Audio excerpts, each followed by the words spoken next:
It was a sunny morning when I decided that I deserved a weekend of peace and quiet. With my suitcase carefully packed, I looked in the mirror and smiled. I was Margaret, an elderly woman, yes, but full of dreams and stories to tell.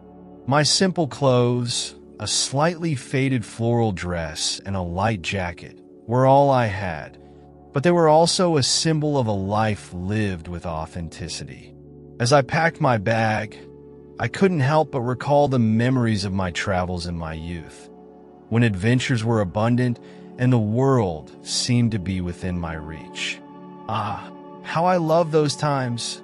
I murmured to myself as I placed a book of poetry into my bag. The anticipation of a weekend at a luxury hotel by the beach made me feel like a new adventure was about to begin. With one last look at my home, I stepped out with a smile on my face, ready for whatever was to come. Upon arriving at the hotel, the grandeur of the place took my breath away. The lobby was adorned with sparkling chandeliers and polished marble. However, as I approached the reception, I noticed that some guests' gazes fixed on me, as if I were an intruder. I was greeted by David, the manager, who looked me up and down with a disdain that made me feel small. "Good afternoon, ma'am. What is your name?" he asked, his voice laden with an arrogance that bothered me. "Margaret. I have a reservation for this weekend," I replied, trying to remain calm. "Reservation? Are you sure you're in the right place?" he said, glancing at my clothes with a sarcastic smile. "The hotel doesn't accept guests who appear untidy." I felt my heart tighten. "I'm sorry, but I just wanted a place to rest." "You're not welcome here, ma'am. Please have the security escort you out," he ordered, as I walked away, desolate, not understanding how appearance could determine a person's worth. Tears began to well up in my eyes, but I quickly closed them, determined not to let that moment bring me down. As I walked along the beach, the light, salty breeze from the sea caressed my face, and I let myself be carried away by distant memories. The sand beneath my feet was soft, and with each step, a part of me shed the weight of the rejection I had felt at the hotel. I sat down on the sand, facing the waves, and began to draw with my fingers. The movement flowed naturally, as if I were bringing forth something that had been dormant inside me for so long. "Look, an artist on the beach," I heard a voice beside me. It was a group of young people, laughing and playing. One of them, a curly-haired guy, looked at me and said, "You should be in a gallery, not here on the sand." I smiled, but the irony of his words stung a little. Sometimes the best place to create is far from judging eyes, I murmured to myself as I continued to draw. The shapes began to come to life, and I lost myself in the rhythm of the strokes. Meanwhile, at the hotel, the atmosphere was quite different. David, the manager, was surrounded by his staff, laughing about my expulsion. "Did you see that lady? She looked more like a beggar than a guest," he said, laughing loudly. "And she even dared to show up here, as if this were a shelter." A young staff member, Sarah, looked at them with a disapproving expression. "That's not funny, David. She may have her reasons for being here," she said, with a tone of reproach. "You know nothing about her story." David rolled his eyes. "History? What matters is appearance. The hotel has standards to maintain." Meanwhile, Sarah felt a pang of empathy for me. "I'll see if I can find out more about her," she thought, already determined to investigate. She knew there was something deeper behind that woman who had been treated with such disdain. At that moment, I was far away from all this conversation, immersed in my art. Each line I drew in the sand was an expression of my soul, and I felt that, somehow, there was still life within me. I looked at the horizon, where the sky met the sea, and thought that even if the world rejected me, I still had the ability to create beauty. As I walked through the park streets, the scent of flowers and the song of birds brought a sense of nostalgia. I sat on a bench, watching children play and couples gaze at each other with love. Deep down, I knew that life was made of ephemeral moments, and for a brief instant, I allowed the sadness of recent rejection to dissipate. It was at that moment that Ellen appeared, like a ray of sunshine on a cloudy day. "Margaret, long time no see," she exclaimed, her eyes shining with joy upon finding me. "Ellen, what a pleasant surprise," I replied, getting up to hug her. The warmth of our reunion brought a smile to my face. "You haven't changed a bit. I still admire your paintings, even though you've stepped away from the art scene. You need to get back to painting," she said, sitting down beside me and holding my hand. "Ellen, you know how I am. Life has taken me down unexpected paths. And painting, well, it seems to have been left behind," I murmured, looking at the ground. "You can't let other people's discrimination stop you from shining. You are an artist, Margaret. Remember that exhibition that's about to happen at the local gallery? You should participate," Ellen insisted. "The exhibition? I don't know, Ellen. What if they don't like what I create? What if they judge me again?" Insecurity tightened around my heart like a noose. "Listen, you have incredible talent. People need to see it. Don't let the opinions of those who don't understand true art get to you," she encouraged me, and her words began to echo in my mind. As we talked, a wave of determination began to rise within me. Maybe it was time to start anew. I looked at Ellen, who was watching me with expectation. "Do you really think I should try?" "Of course. You should show the world what you have to offer.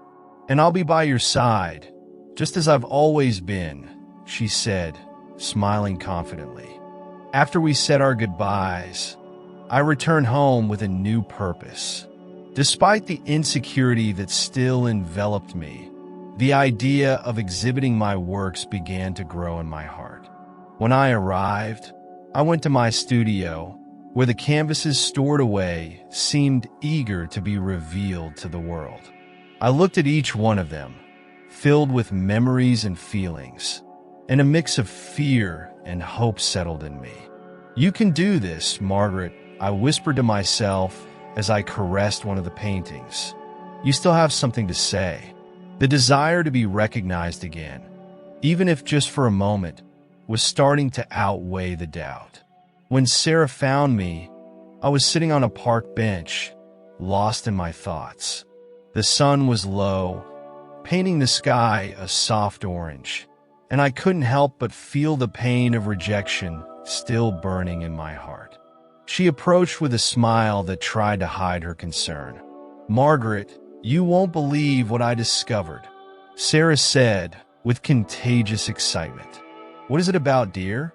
I asked, trying to disguise the fatigue in my voice. "I found out that you were a famous artist. Your works were exhibited in renowned galleries, and you had a legion of admirers." Her voice was full of enthusiasm, but I couldn't share in the same feeling. Fame seemed like a distant past, covered by a cloak of sadness. "That was a long time ago, Sarah. I'm not that person anymore," I replied, looking down at the ground, trying to convince myself that the simple life I led now was enough. "But you're still an artist, and your works still have value. You should participate in the exhibition at the local gallery. I can help you prepare," she insisted, her eyes shining with determination. "I don't know, dear. What if they don't like it? What if I get rejected again?" I felt vulnerable, as if I were about to strip bare in front of an audience. "You can't let fear take over. I will support you. Believe me." Sarah held my hand, and for the first time in days, I felt a spark of hope. The proposal was tempting, and although my heart was filled with insecurities, the idea of showing my artwork again was appealing. Finally, I took a deep breath and said, "Okay, I'll try." Meanwhile, At the hotel, David and his team were busy preparing for a gala event. Despite the tension among them, the atmosphere was filled with laughter and conversation, as if nothing was wrong. I couldn't help but smile bitterly at the thought that they were so far removed from the reality I was facing. "David, have you heard about the artist who was expelled from here? She could be a great attraction for our event," Sarah said as she approached him. He looked at her with disdain, as if she had said something foolish. "We don't have time for that. We're organizing something classy, and people like her don't belong here," David replied, his arrogance evident in every word. "But you don't understand. She is an incredible talent. If you give her a chance, she could transform this event into something memorable." Sarah was determined, but David just rolled his eyes, ignoring her. That night, as I prepared for the exhibition, a mix of anxiety and excitement pulsed in my chest. I didn't know what to expect, but something inside me told me it was time to stand up and show who I really was. The night of the exhibition was electrically charged, and I could feel the tension in the air, like a string about to snap. My eyes were fixed on my paintings, but my mind wandered, recalling the coldness with which I had been treated at the hotel. The art critic, a man with gray hair and a piercing gaze, stood in front of my boldest piece. He examined it with an expression that mixed admiration and surprise. "This piece is magnificent," he exclaimed, drawing the attention of everyone in the room. "The emotional depth it conveys is undeniable. It's a shame this artist has stepped away from the art scene for so long. The true beauty of art lies in its ability to touch the soul." The murmurs in the room grew, and my heart raced. That admiration, so unexpected and intense, made me feel alive again. It was as if all my insecurities were being dissolved by those words. I started to smile, and tears formed in my eyes. I looked at Sarah, who was beside me, and saw her face illuminated with happiness. She had believed in me when I doubted myself. However, the joy was interrupted when David, the arrogant hotel manager, appeared in the doorway. I knew he was there for his own interest, drawn by the fame that was starting to form around me. He approached, trying to force a smile that didn't suit him. "Margaret, what a great surprise to see you here. Your works have truly caught attention," he said, in a tone that sounded more like an attempt at redemption than a genuine compliment. I simply ignored him, turning my attention back to the critic, but Sarah wouldn't let it slide. "David, aren't you ashamed? You threw her out of the hotel as if she were trash." She confronted him, her gaze burning with indignation. "You should apologize for how you treated her." He crossed his arms, arrogant. "Apologize?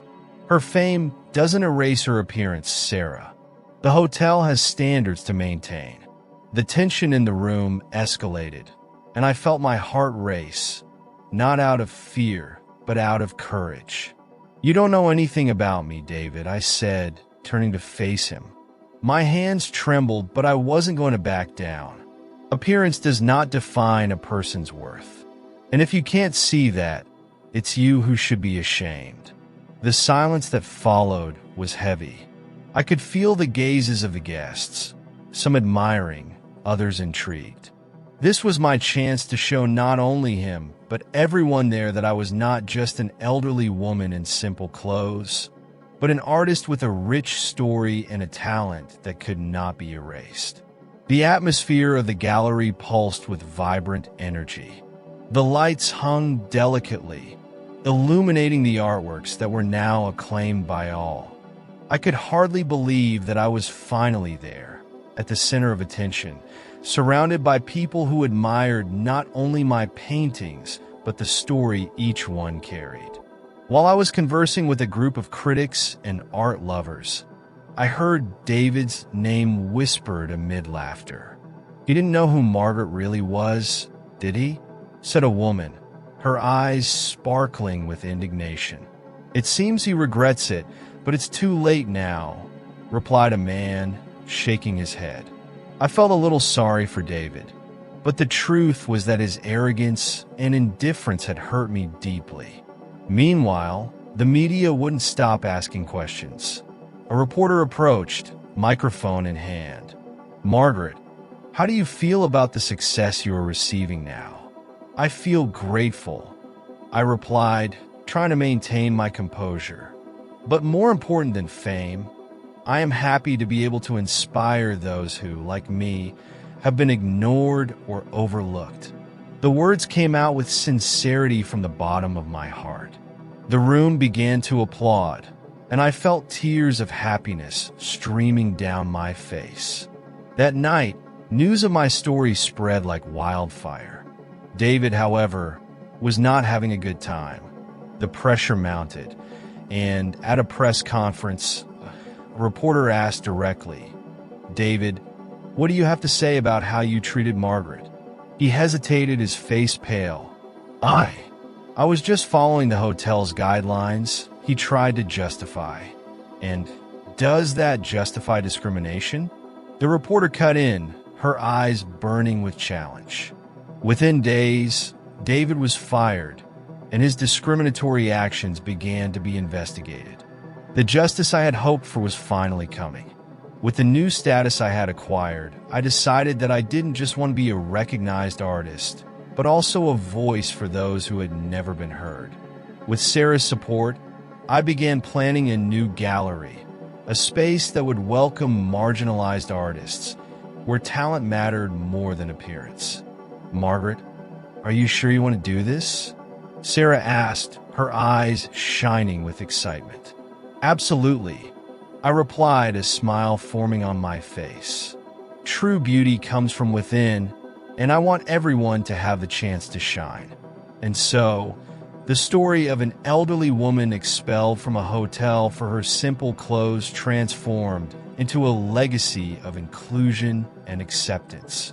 We inaugurated the gallery on a sunny day, and soon the walls were filled with works by artists from all backgrounds. I looked at the crowd gathered, a warmth in my chest, knowing that I had found my purpose.